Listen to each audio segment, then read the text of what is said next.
actually have it Vinding or I. Okay, let's hear it.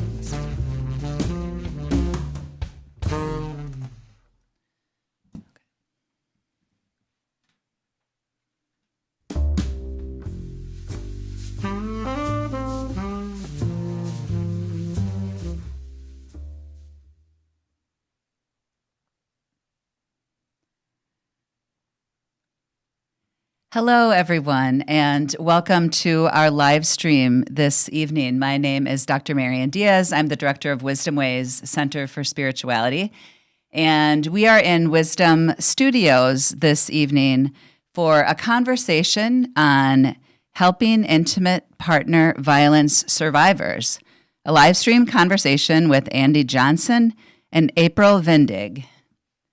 So, through our work at Wisdom Ways Center for Spirituality, we have tried to bring in conversation partners that really highlight the intersection of social justice and spirituality, especially with an eye toward the well-being of the whole person.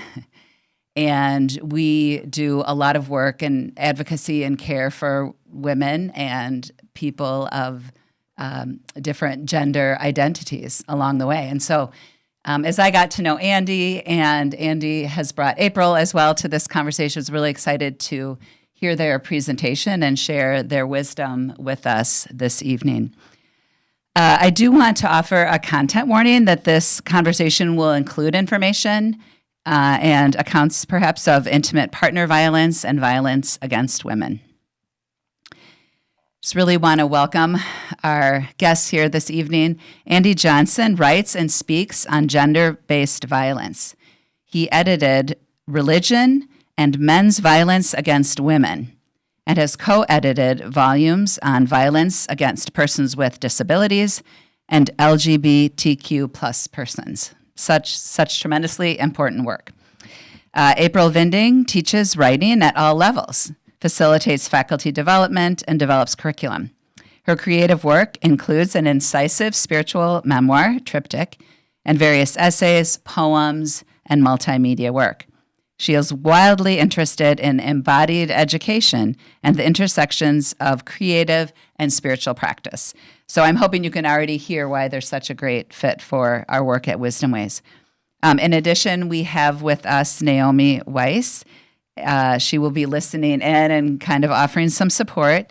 She's a recent graduate from Luther College and currently works with the VISTA program at the University of St. Catherine. Naomi did a lot of assistance for Andy with research related to this presentation, and I think a lot of other work as well. So just really happy to have you here to really just share these stories. As someone who's been involved in a lot of formation and preparation of professionals for ministry and Christian and Catholic settings, I know how important it is, especially for religious spaces, to really be caring for women who have suffered violence and really considering perhaps not only how they're not caring, but just even having some messaging that might be supporting some of the violence against women and as they engage in some oppressive, potentially, theologies and practices along the way. And so it's just been something that we keep trying to do to keep our religions and our beliefs healthy and growing and expanding along the way. So just thank you for being here and look forward to hearing from you. Thank you. Thank you, Mary. We deeply appreciate this opportunity. What happened with me when I started the work is, there we go, on writing in the area of violence against women. What I discovered early on, mostly through the writings of a Christian sociologist in New Brunswick, and now her name's escaping, but Nancy Nason Clark. And her and others, some local research through Alina Hospital, what they were discovering is that research shows that women who are religious and they're going through experiencing intimate partner violence, they want help first and foremost from their religious community, from their pastor and from their community. But when you look at after they've been through receiving treatment and help, assistance of all kinds. When you ask the women, the survivors, which resources were the most helpful and the least helpful, unfortunately, the religious community ends up near the bottom, the least helpful. And so what I was hoping we could do today is to give people an idea of what are some of the things that lay persons can do, and pastors and even spiritual directors. What can be done to help survivors of intimate partner violence? And this is just a beginning. This is not intended as a training to be a domestic violence advocate or counselor. This is to help people get started. One of the first things we need to look at is when we do this is what is abuse, and then we'll look at what are some of the myths or misunderstandings, false ideas that promote violence or support violence against women, and then we'll look at how that affects the actions that people sometimes take, which are not helpful, which are even harmful, and unintentionally so, and then we'll look at the options, what people can do. Hazuna, Phillips, and McNiff define abuse as a pattern of coercive and oppressive behavior that's harmful to emotional, social, or physical well-being. And this can include intimate partner violence. It can include emotional abuse, verbal. It can be financial, not allowing a woman to have access to financial resources. It can include isolating, usually slowly over time, taking away means of communication, isolating from family, friends, social supports. There's a lot of blaming involved and neglecting. Some will treat the wife as a servant. They may use the children against their mother in various ways, which is something I've seen in my own practice, with the children of survivors. And it can include even sexual coercion and rape. And so the underlying issue in intimate partner violence is the attempt to assert power and control over the woman. And the reason I say man and woman is that research has been consistent for decades. Now, if you look at the Bureau of Justice Statistics and National Crime Victimization surveys, what we find is that well over 80% of the perpetrators are men, and the survivor or the victim is the woman. And that's why I use these. It doesn't mean that men are never abused. I've had clients who have been abused, and it was very clear that was the case, and so on. Another way of looking at this, Evan Stark had a real, I think, groundbreaking approach to understanding intimate partner violence. And it's the coercive control model. And the idea he has is that intimate partner violence acts as a crime of capture. It's like a hostage taking. But instead of there being literal bars and a literal cage, what happens is the violence is used in patterns of intimidation and control. And they're metaphorical bars, they're psychological. And so what you have then is women being trapped, not able to escape, and so on. And if you keep that in mind as a layperson or a religious leader who's trying to be helpful, if you keep that model in mind, it can actually help to short circuit a lot of the inappropriate responses that religious people will make. One common misunderstanding is that intimate partner violence is caused by anger. Now, there's usually anger, and the anger is expressed.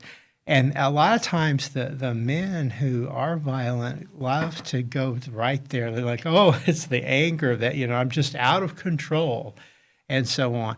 And anger is the excuse, but it's really not the cause. The cause is a lot of the behavior is planned, it's intentional, it's systematic, and it's to keep someone under control. It's to keep someone in a place, and and doing certain things and not others. Now, anger, drugs, mental illness, these can aggravate the abuse, but they're rarely the cause. I'm going to skip over the components of the coercive control model now and get straight into functions of gender violence myths. There's a lot of misinformation in the culture about what it is that constitutes violence against women, and different attitudes about the actors involved and what they're doing and so on. The functions of these have been studied for some time with regard to sexual assault and rape. And Burt was the first to do this and did just a marvelous job. And then Peters, later on, almost 30 years later, applied similar principles to studying intimate partner violence and domestic violence.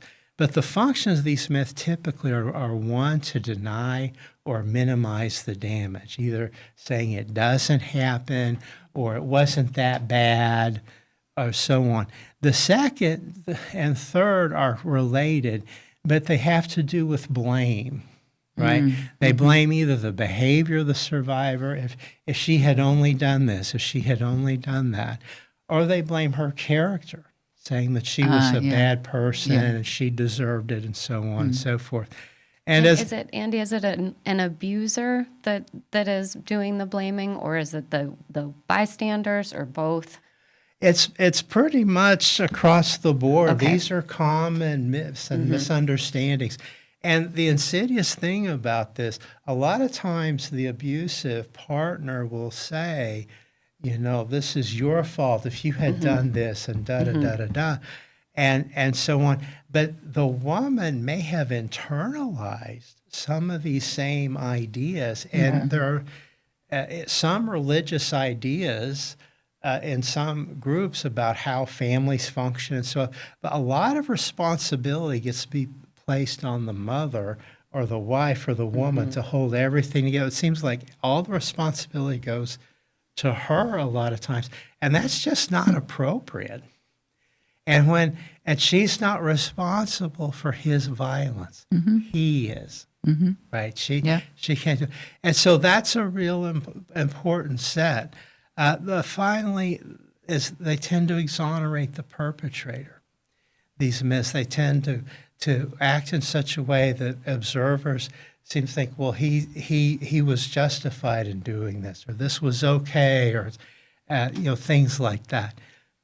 So now there are gender differences in bystanders too, and I found out about this. I knew about it, but one exercise I do in class really brought this home to me in a major way. And what I would do, I try to get in a classroom with one of those old-fashioned chalkboards. Yep. and it's hard to do anymore, but now they have whiteboards, but still. And I would write something at the very top, but I would cover it up. And then I would go to the students and I would say, and this would make the women kind of angry at first, but then when they realized what's happening, they really liked it. I said, we're going to have we're going to have the men and the women respond to this question I have on the board, but they have to do it separately. And men are going first. And while the men are going, we don't want the women to say anything. So I play into some of the stereotypes. And women have to be silent. All this. And some of them you just see, all that.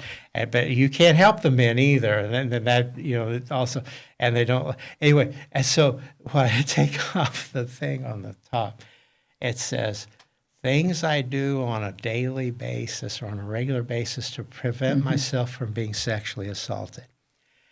And the men, they look at that and they're totally stymied. They can't think of anything. It's not on their radar.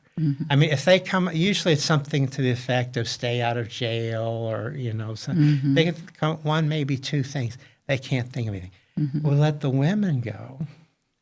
And then the women can fill not only their half of the blackboard, they can fill the other half. And we run out of space. And that's a real eye-opener, especially to the men and the women in different ways. But the men begin to realize, I don't know what's going on in a lot of the world. I don't know. I don't have the observations. I don't have the background, the expertise. It's just I don't think about it. And the women begin to realize, oh, my goodness, I thought I knew how bad it was. And the men didn't think about these things. But they just don't have to. It's a different... Have you ever had the reaction of men thinking like, oh, yeah, that event at that party or that thing, like coming to some awareness of like, oh, no, I've been there in an honest way? I was a bystander and didn't even realize. Exactly. Even. Or worse, right? Perpetrators, right? I mean, Right. people, I would wonder. It What usually doesn't happen right there on not the there spot. on the spot. It rarely does. And then I had somebody one time say, well, this is ridiculous. It never really happens to men and so on. And I'm actually able to give from my experience traveling internationally, and I was in a place where I was really severely harassed, sexually by a man, and just So, but most never really. It's just not on the radar. Women, on the other hand, sometimes buy into this myth that good girls, right, good women who behave themselves, whatever that means, they don't get abused. And they think if I'm only good enough and so on. The problem with that is that bar gets higher and higher. It doesn't really matter a lot of times what the woman does. She's blamed anyway. Sure. And that's what. But sometimes women will buy into that. And so what can happen is you can have, and I've seen this so many times, you have women who know and have experienced difficult situations and so on. But when another woman, something happens to them, it's like, well, she didn't do this enough. She didn't submit to her husband or go along with him, or the way she dressed or what have you. And so it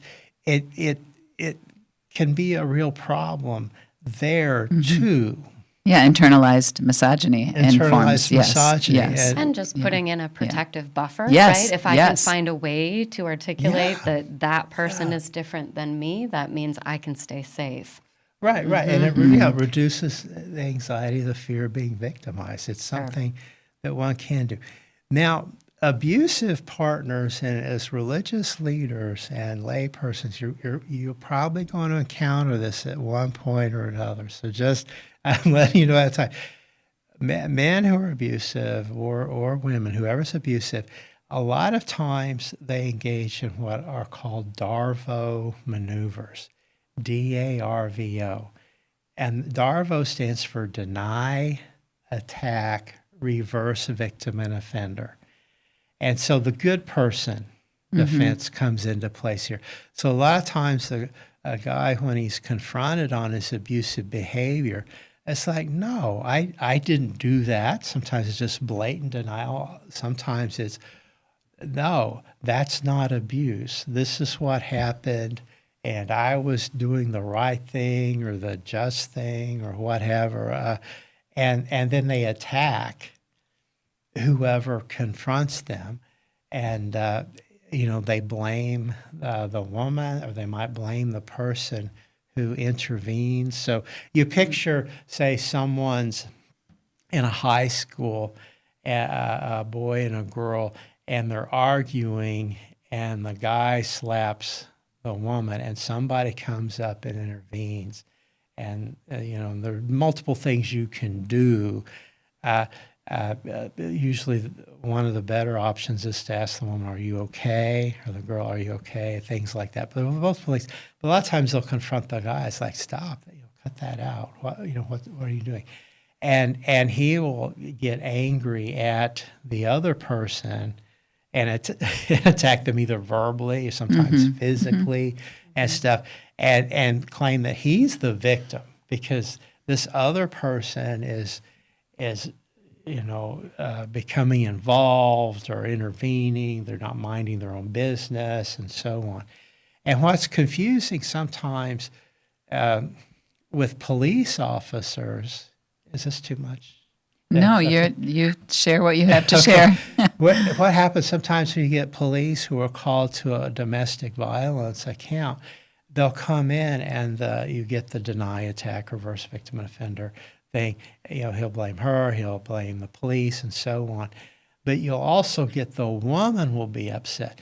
And that's really puzzling for a lot of people. But from her perspective, she's been through it before, and I think there's a part of her that thinks that it's almost over with, and stuff. But the way they're doing this now, he's going to get mad later on. He's really going to take it out on her later. And so intervening is really complicated. Yes. Very complicated. Yes. And so, but the Darvo maneuvers, they need to realize that there's a chance that if you confront someone, you need to be ready that they might try to turn things around so that you end up looking like the bad person or the woman or whatever. And that's the violence is just not justified. Right, and the crazy making comes in to just increase the chaos in the situation, which is to the advantage of the abuser. Right. And so, it's a common tactic. Some examples of false ideas that lead people. A lot of times, the earliest research, and I think it's unfortunate, I wish it wasn't as current as it is, but a lot of times when people in religious groups are approached by a woman who's being abused, they'll have an understanding which kind of makes it difficult for them to respond appropriately, encourage them to deny.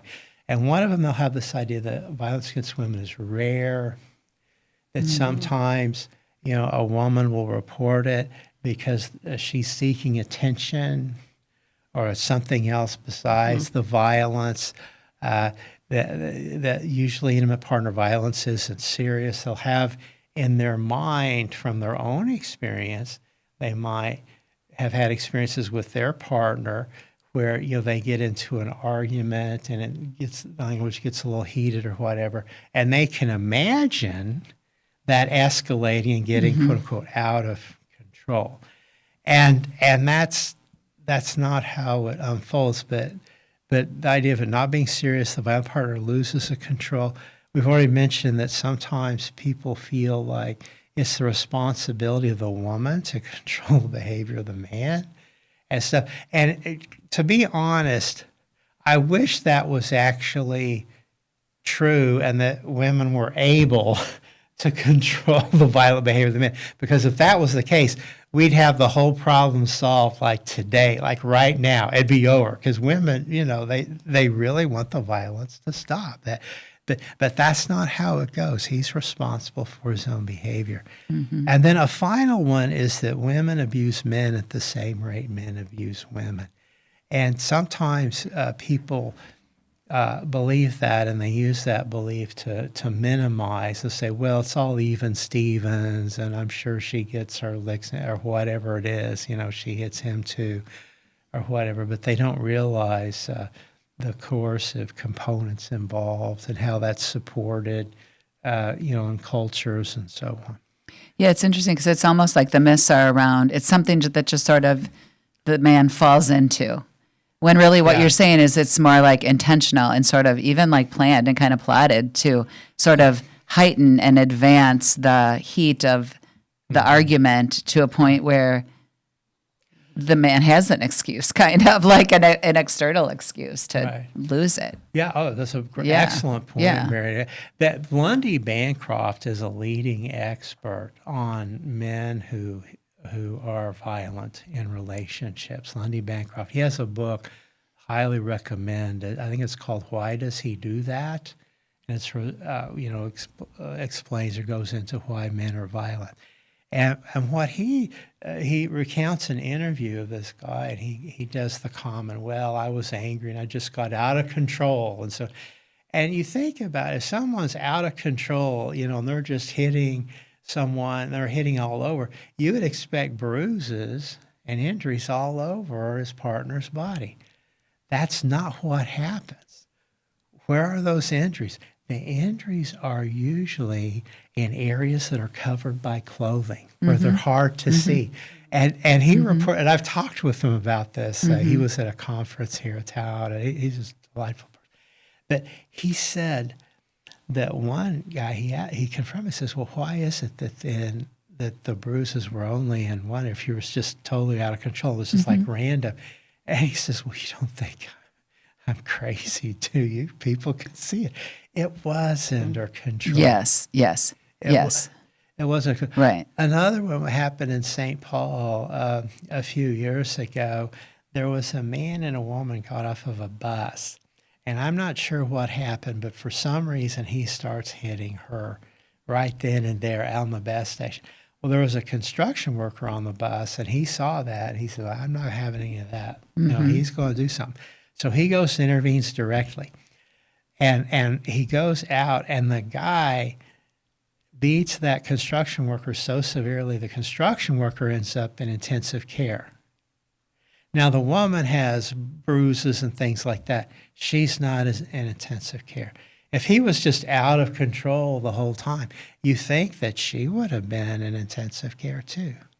But no, it's just enough violence to get her to comply or do what. Well, and so much of it would seem to me that the physical part of this is the tip of the iceberg, when most of what is unseen is the emotional, the verbal abuse, the neglect, and all of that, and financial, all of those things that are hidden and unseen are the 90% under the water that are just as real and damaging, but yet they don't leave marks, physical marks. Yeah. One domestic violence advocate I've had present in my classes a number of years. She talks about how a lot of times what happens when women are in a relationship with men like this, who develop this pattern early on, the man listens to everything she has to say, and usually she really loves that. And it's great when a guy really does that, but it's kind of unusual. Guys aren't the best listeners sometimes. I'll speak for myself at least.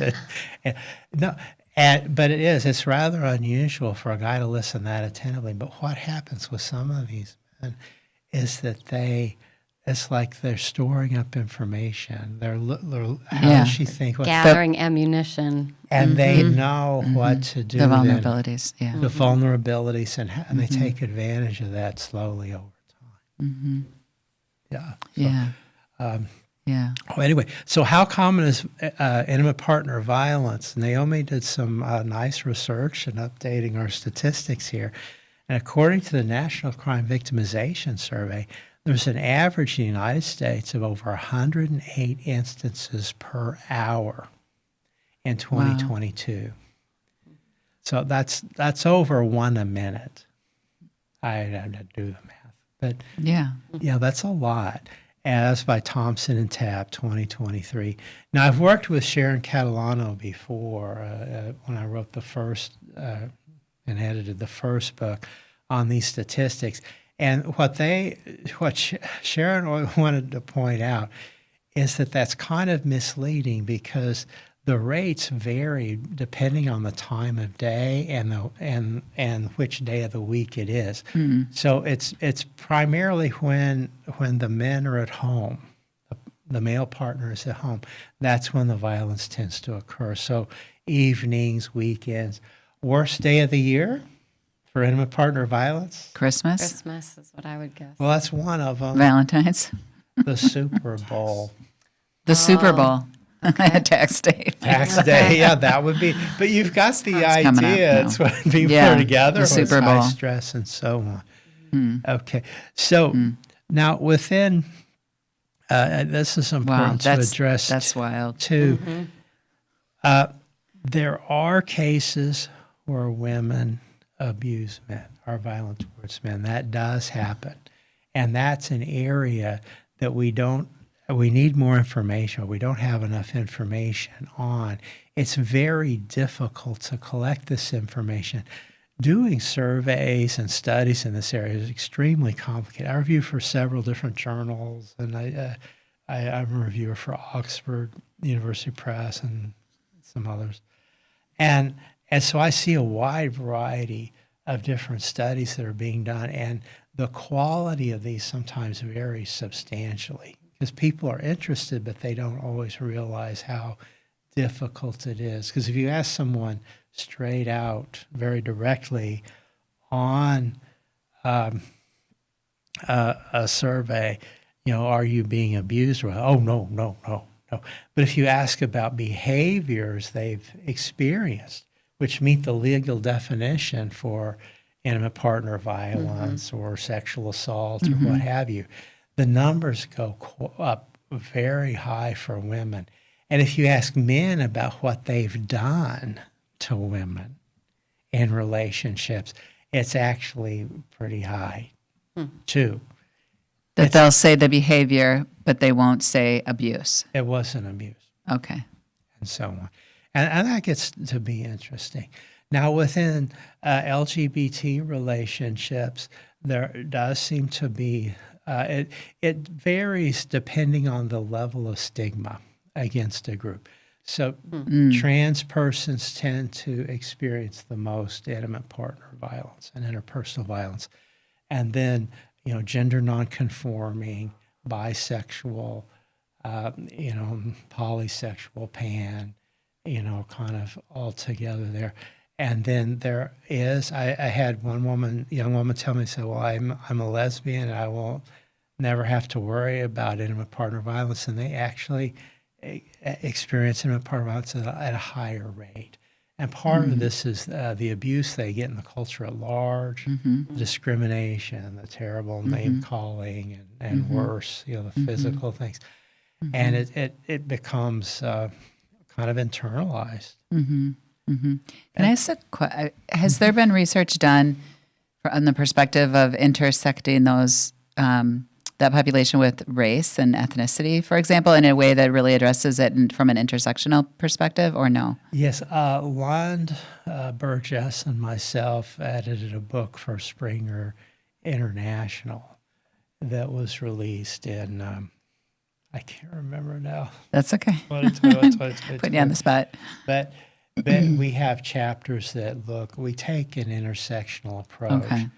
And this is a very important question, Mary. I appreciate you asking it because it turns out that the violence against women unfolds very differently for white Protestant women versus, say, Russian Orthodox women versus Jewish women versus Bible-believing African-American of color versus African immigrants living in this country, the dynamics of abuse and the history and so on. It's really well beyond what we can do today, but it all varies quite a bit. And so part of what we try to do, my research teams, when we do the major works, is we look at providing reference for our mental health professionals so they can get information about someone who's at this particular intersection. One of the biggest surprises for me and what really sold me on this, I mean, there's one thing to know it in your head and you realize, but it's another when you just feel it in your bones and you just see it just so clearly.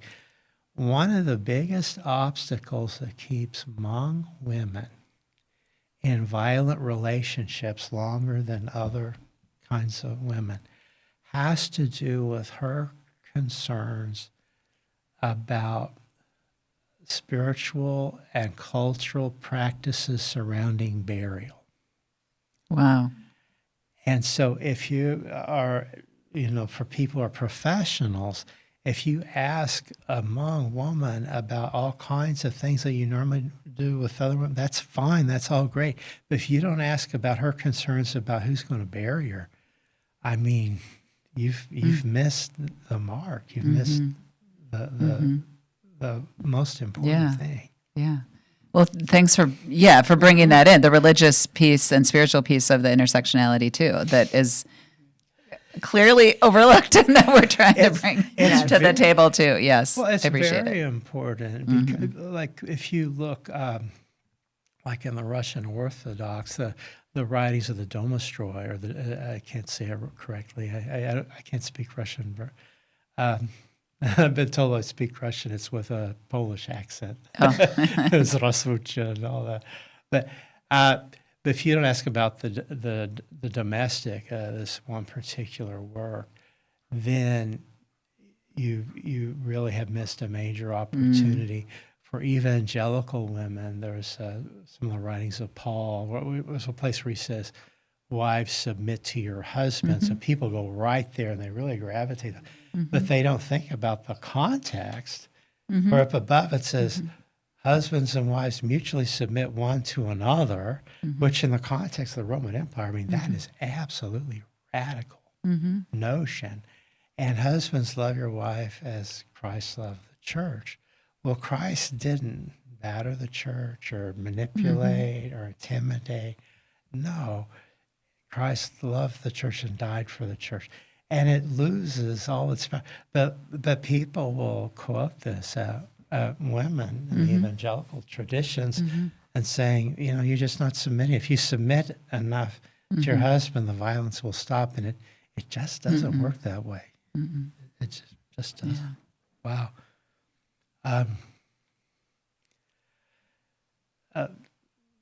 Research shows that intimate partner violence is not overreported. Only about half the cases are, and that's in the slides. Will those be available for people, if that's okay? We can have a way for people to request the slides in a PDF form, I think, through our office. That would be fine, because otherwise we're going to run out of time.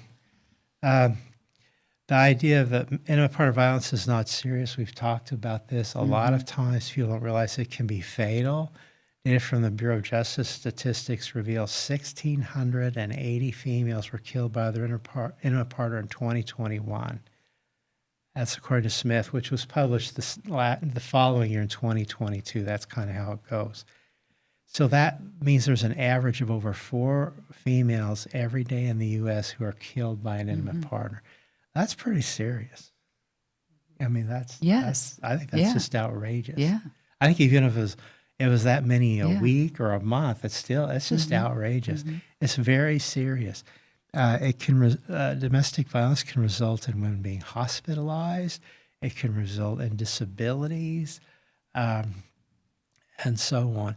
It has serious effects on the emotional, relational, spiritual health, not only of the survivor, but more recent research has shown that it affects the children. And the ACEs studies here, which the Adverse Childhood Experiences, ACEs from the Center for Disease Control, or CDC, we have that link for people as well. They can check it out. But this affects all kinds of things, from neurological development to future potential for depression, anxiety, substance abuse, that someone will experience domestic violence themselves, and so on. So the effects on the children can be quite serious.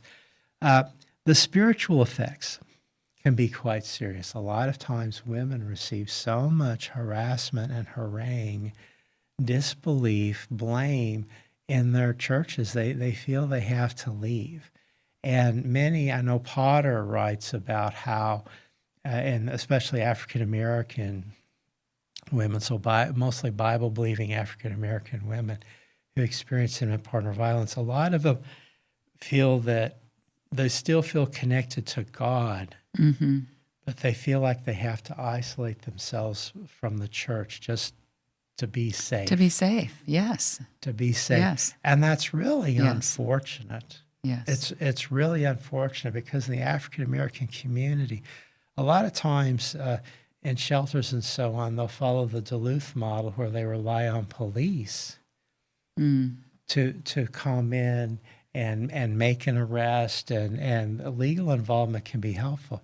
But if you think about the history of policing of African Americans in Right. this country, Right. I mean, Yes. it's not going to work. Yes. Yes. And the women need options, and Yes. churches can really be helpful.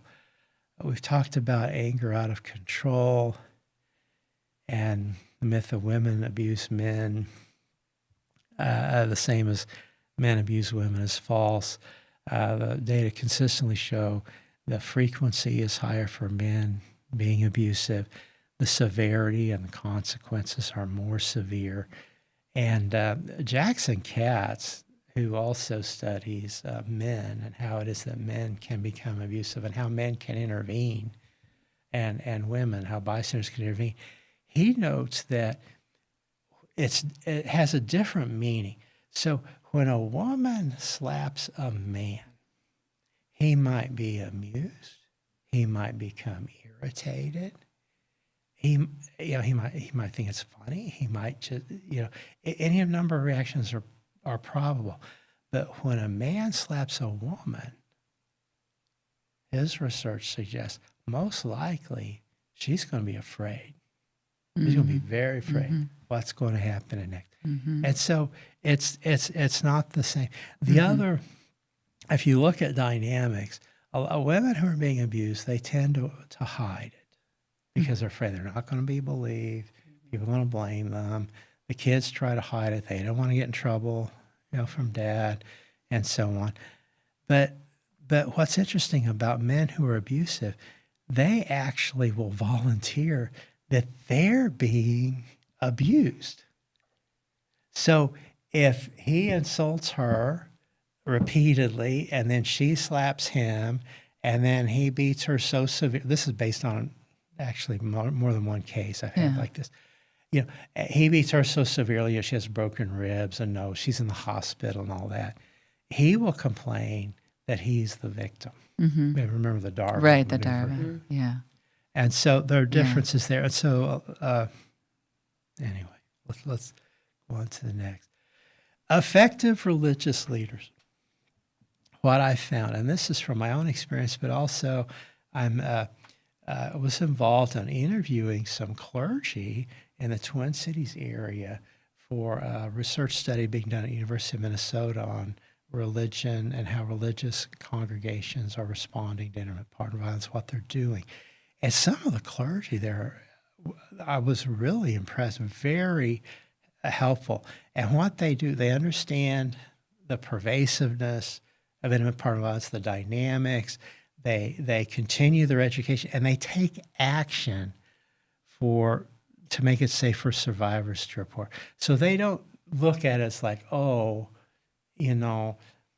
we need to tell people it's safe to report that they're experiencing a part of violence. They don't view it as an advertising or a marketing program. Right. They actually take steps. Right. They train their staff. They meet with people from a shelter, experts, and learn from them. They make a plan. This is what we do.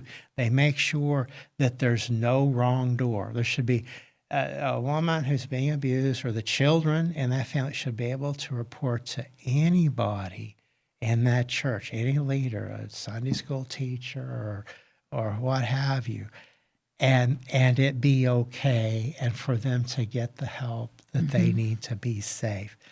So they realize they don't have the time or the expertise. Pastors are just clergy, religious. They're swamped. They have so much to do. And this is incredibly challenging work. It's very difficult work. The assessment, getting help, the healing, children are usually involved, and so on. But what they do is they've established relationship with shelters and domestic violence advocates. So ineffective ones, the myth, and I have this in quotes, I've heard this multiple times, right to my face. intimate partner violence is not a problem in my congregation or my organization because I don't hear any reports of this. But here's the problem. Here's the problem.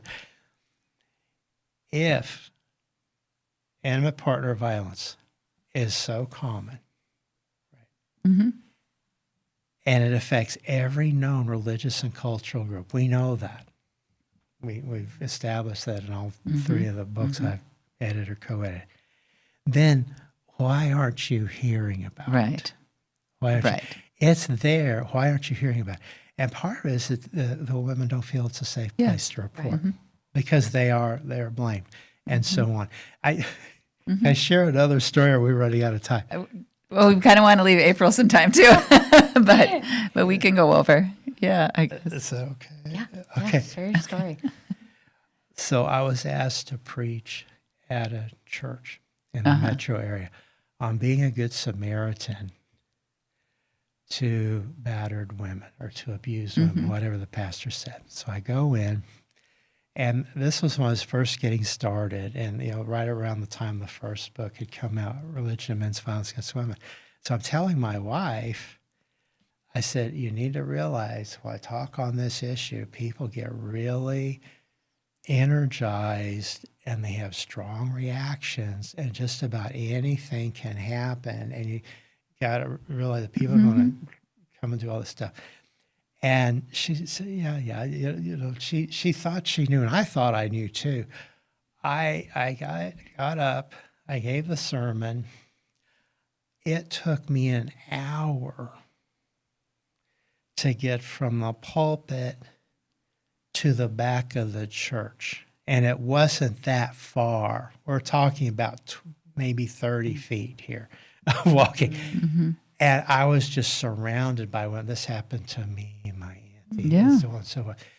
When women realize it's safe, I found this in my classes too. When I first started teaching, I decided, that's interesting how I got started. It involved a bus ride in Cambodia and so on. But I decided I have to start teaching about this in every class. And so I found a way. And I would be flooded afterwards. I guess speakers would be flooded. I would have people meet me in the hallway later, sneak to my office later on. They would call. They would do all this stuff. And I figured that's about 15% of any given class. People would go. So the problem is if you're not hearing reports in your congregation, the women are there most likely, or they're avoiding your church. So how can you make it safe? And if you contact a domestic violence shelter and work with them, if you read Ludi Green's chapter in my first book, Religion and Men's Violence Against Women, about forming a domestic violence policy, that can help you with that. One last point. Marriage counseling is not appropriate in these cases. Can you say that one more time for emphasis? Because it seems so backward. But it really is. And for the audience, I've got all these slides, and this is actually on 4 or 5 slides in the real presentation. We've kind of gone off as I tend to do. But marriage counseling not only does not work, it usually makes the violence worse. I know people have a good intent. They want to save the marriage.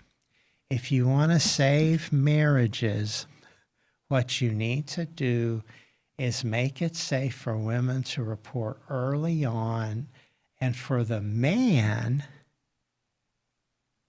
to get individualized treatment to stop his violent behavior. That's your best chance of saving the marriage. You need to make sure she is safe and the children are safe. And it turns out sometimes the pets get abused too. The pets need to be safe and so on. What happens in marriage counseling, the couple goes in, the wife talks about what's actually happening. She does that for the counselor, but then they go home. Well, she really catches it. I mean, he really retaliates with violence and other things too.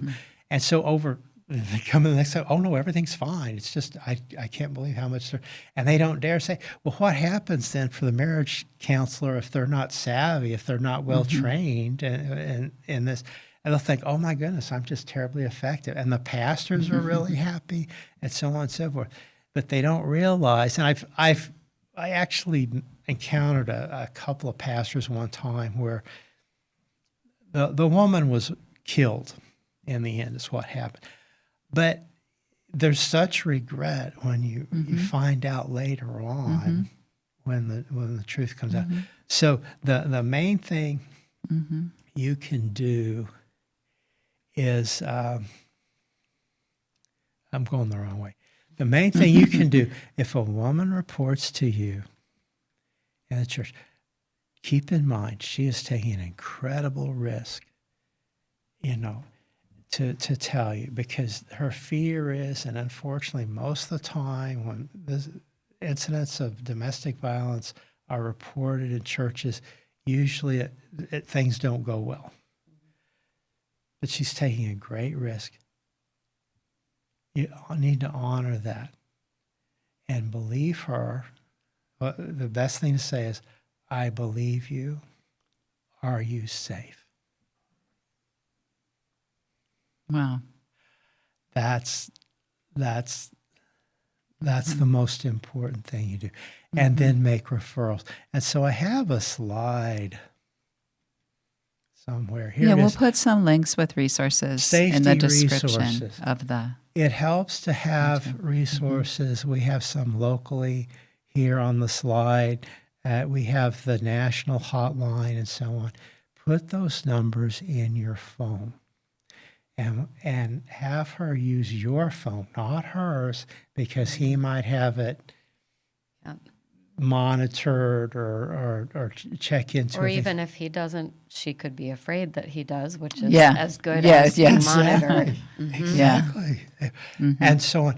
But have those ready and call. And then there are a number of other ideas I have as well, but those are available on the slides, and I'd be happy to come back and talk more if you're interested. And one thing that's important to keep in mind too, in coercive control, the constriction, psychological constrictions, the manipulative, the bars, they tend to come closer and closer. There's more and more domination control over time. So anything you can do, like fostering connections, keeping relationship with her, but also, as Professor Vinding, April's going to present, the arts can be very healing and a means of self-expression. And with that, I'll finally give it to April. Do you want the Oh, sorry. Reach for the clicker here, and we'll see if I can get the arrows to go the right way, huh? Am I going the right way? Yes, I think I am. We have so much information. It's very good, but making sure we're sorting it through. So there's engaging the arts for healing is a thing that a lot of religious communities can do, and quite effectively for a number of reasons. One of the things I could talk about on and on, which I will not tonight, but is just in general the efficacy of the arts for healing and for dealing with trauma, for processing trauma, many of those sorts of things. But in terms of engaging the arts and healing, one of the things that's really important that Andy was talking about to remember is the context of abuse, which is we need to be vulnerable to connect. But the conundrum is that for survivors, vulnerability has often led to attack. So we're stuck in this between a rock and a hard place in that how does one move through the trauma? How does one heal without some sort of access to vulnerability? But if the whole context has been it's dangerous to be vulnerable, how can we short circuit that, or how can we work around it or through it? And that's one of the things that the arts can be really good at, is getting into that place.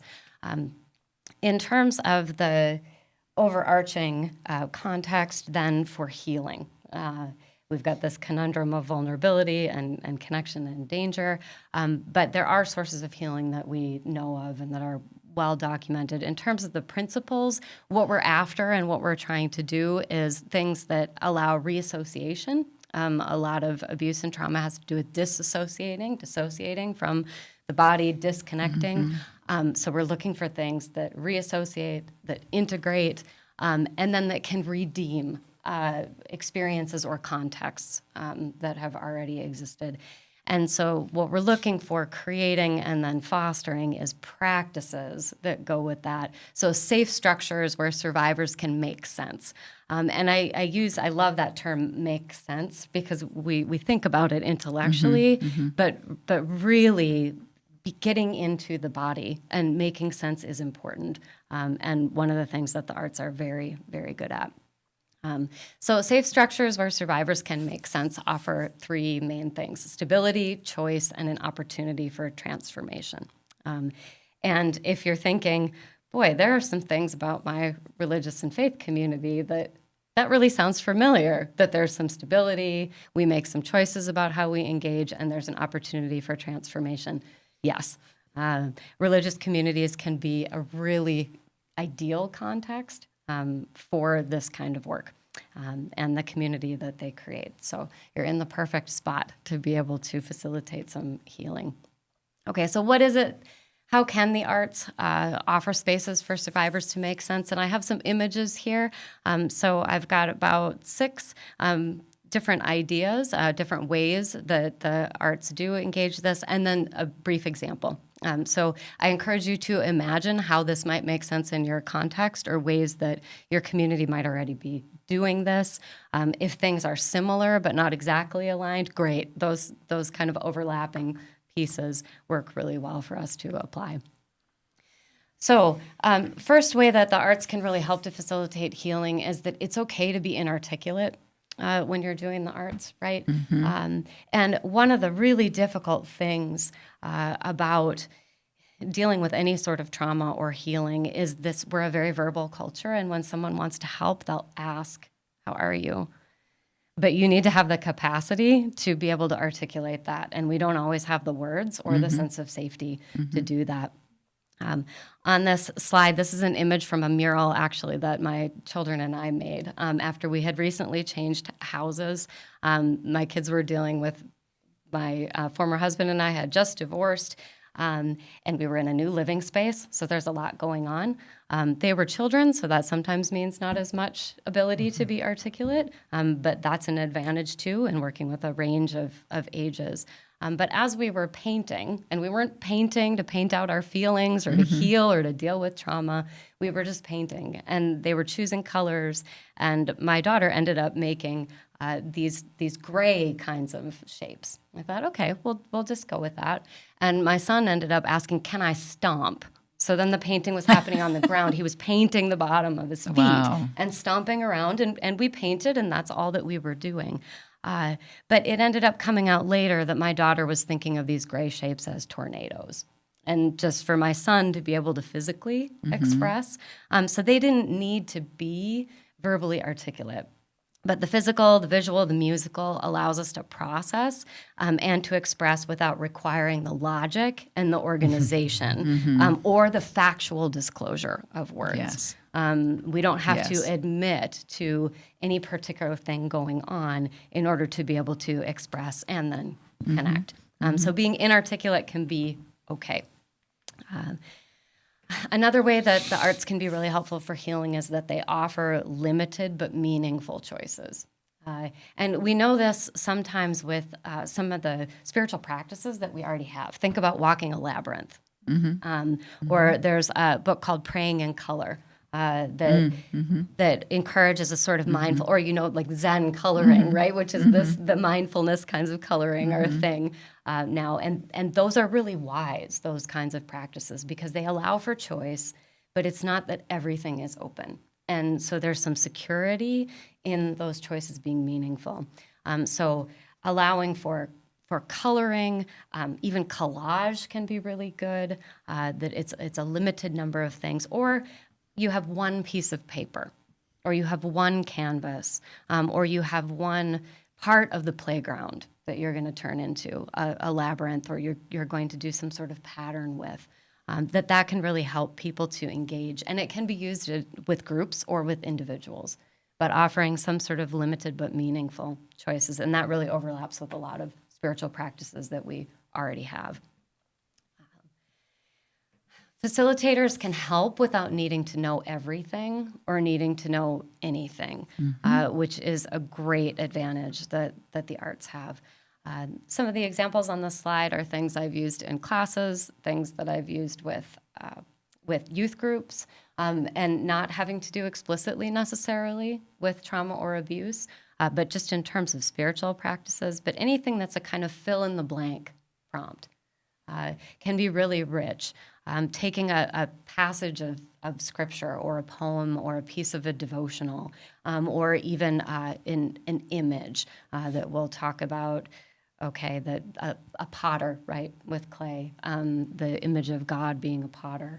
That if we work through those things and then give some sort of fill in the blank piece that the people who are participating can share, but they don't have to share directly. And I, as the facilitator, don't even need to ask necessarily, what are you dealing with at home? It can just be, all right, let's fill in some of these lines, almost like a Mad Lib.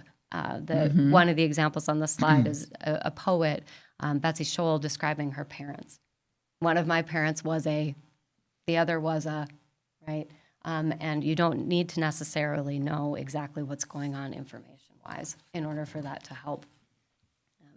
Also, there's a sort of parallel play that can happen in the arts, where we can be doing something side by side. Every time that I do a workshop or an exercise or even in class, I'm writing too, or dancing too, or singing too. And that parallel play can be really powerful in terms of facilitating connection, again, without complete information. That we're safe enough, and it's an indicator of safety that I'm doing this too, even as the facilitator, where I might be in a position of leadership or power, or just have my own sort of personal safety. But if I'm engaging this and all of us are engaging it, we're in it together, even if I'm not having the same experiences at home or in my relationship that the rest of the people might be having. We always want to do something, right, to help. We want to do something. And one of the problems with the coercive control is how invisible it can be.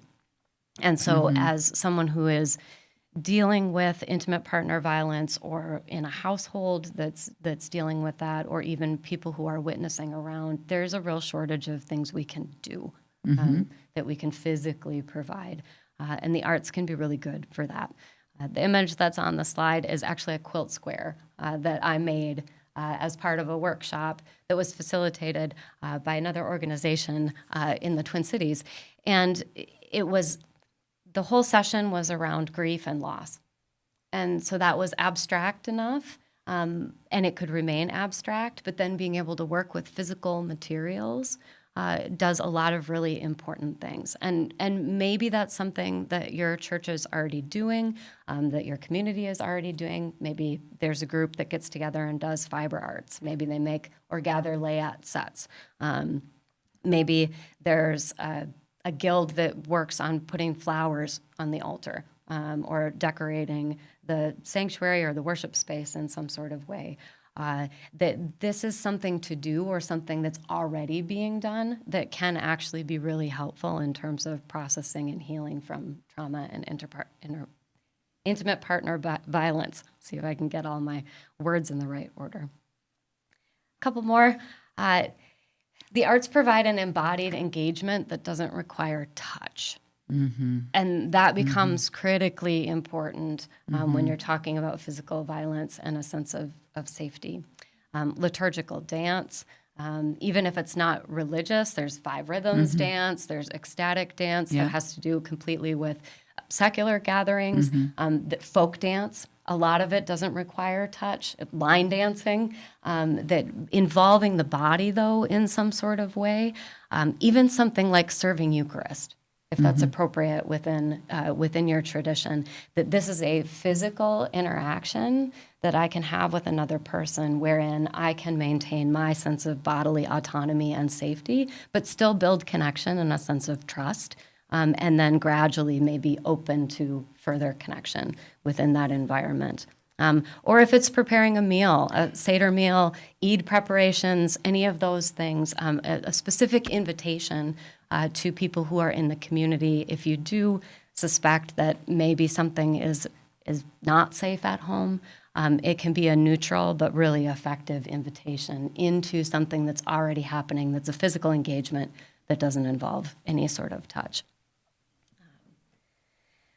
The arts often exist at the intersection of safety and expression, in that we can choose how much we engage and the ways we engage. There's already structure in something like singing with a choir or participating in a liturgical chant, maybe that fiber arts group. And you can really help within a spiritual community by offering really practical things. If there's something like choir rehearsal that's already going on, is there a woman in your congregation or a person that you could just offer, hey, can we ride together? Or could you provide childcare? Yeah. So that there is physical shelter and structure that allows then a woman to engage in a process that could be healing, reintegrating, and connecting for her in the process there. And finally, the arts provide a plausible deniability. Because we understand a lot of artistic expression to be subjective, that it's up to interpretation, it allows people who are experiencing violence or who are coming out of it to be able to dodge in a way that allows them to maintain shelter and privacy if they want to. When we work with abstract or sensory forms of expression, you can talk about what you want to talk about. If someone asks with that quilt square, oh, what are you working on? If I didn't want to talk about the imagery of it, if I wasn't comfortable with that or wasn't ready, I could talk about, well, I was really interested in the contrast of the textures here, right? And we can still connect and have a conversation that builds relationship and that helps with that healing without me needing to necessarily reveal the facts. And then it gives the survivors choice in how are they going to engage in a way to protect themselves. So I encourage listeners, and I'm sure hopefully things are coming to mind, even that what your own communities are doing already that could overlap, that don't necessarily have to be a new initiative, that don't require that all the staff or the congregants be trained in particular ways, but being aware that things you're potentially already doing can be really rich because of that ability of the arts to make sense and to create that space of both shelter and expression. Wow, thank you. That's just really powerful. I mean, I have to say, I'm glad you mentioned Praying in Color because we're having an event in June. Nice, that timely. One of our facilitators is going to be running, and I'm really glad too that you mentioned just food and cooking. Having lived at Catholic worker houses or in different environments that were safe spaces for women living who's experienced intimate partner violence, that was one thing, and it could be done with the mothers and or the children in a way that just really engaged them. It allowed an opening to their creativity in all the senses, really, and then they're nourishing themselves and each other. So it had a distinctive way of really building them in as a part of the community and then supporting the community in a way that itself is thinking of like, just breaking bread, like reintegrating, right? In the sense of the way yeast is integrated through the dough, it becomes integral to what the nourishing food is, right? A way to be safe in my body and connected to others, which is what's missing, particularly in intimate partner violence. Right. And food. Right. And then the sharing of the intimacy of the table and all of that is, potentially something that could continue to bring healing and support. And I'm glad, too, that you mentioned the examples of like, oh, let me drive you or provide childcare because there's so many times when women are going through these experiences and they just don't even have the basics of life. Right. Or they're going through experiences to the point where they can't keep their jobs or they can't, So even finding, I would call on religious actors to really try to find ways to work with other organizations to provide for those needs and that support in a holistic way. And there's almost a magical way in which those practical offerings of support can subvert the coercion and control, right? That it takes the system that can support abusers and flips it into support for the victims or survivors. That there's this, the abuser can't complain about her going to choir, right? Because if we're engaged in this community together, then he's in a place within the community to be under pressure to be supportive of that. And then that allows her space to make other connections and the autonomy and independence to do that so that potentially other connections can be made. Yeah, it's so challenging, such a challenging situation. And, and just for women or people just to know it's not them. It's not them at all. It's not. I think it's such an important message because that's the sort of craziness, right, that goes into this form of manipulation. And I think Andy could speak to the research on this, but my sense and belief is that people know what they need. Most women who are experiencing violence and interpartner violence, intimate partner violence, know what they need. What they don't have is safety and access. Yes. Yes. And so focusing on providing that safety and access so that then she can step in and say, this is what I need to connect with. These are the actions that are going to be taken. This is what my children need, whether that's food, whether that's some playtime, whatever it is. But if we as spiritual communities can focus on whatever the activities or connections are that can provide that safety and then access. I'm really glad you brought That's that a great up. point. I really am, because a lot of times what people try to do is they try to tell the woman what to do. Yes. They give advice or bad advice. And they are so afraid. I've talked with so many pastors who are so afraid to send someone to a domestic violence shelter to work with them because they're afraid that everybody gets advised to divorce. And what they don't realize is that within the first year of a woman leaving an abusive man, that's when the risk is highest for him to do very serious violence or even kill her. That's the highest time.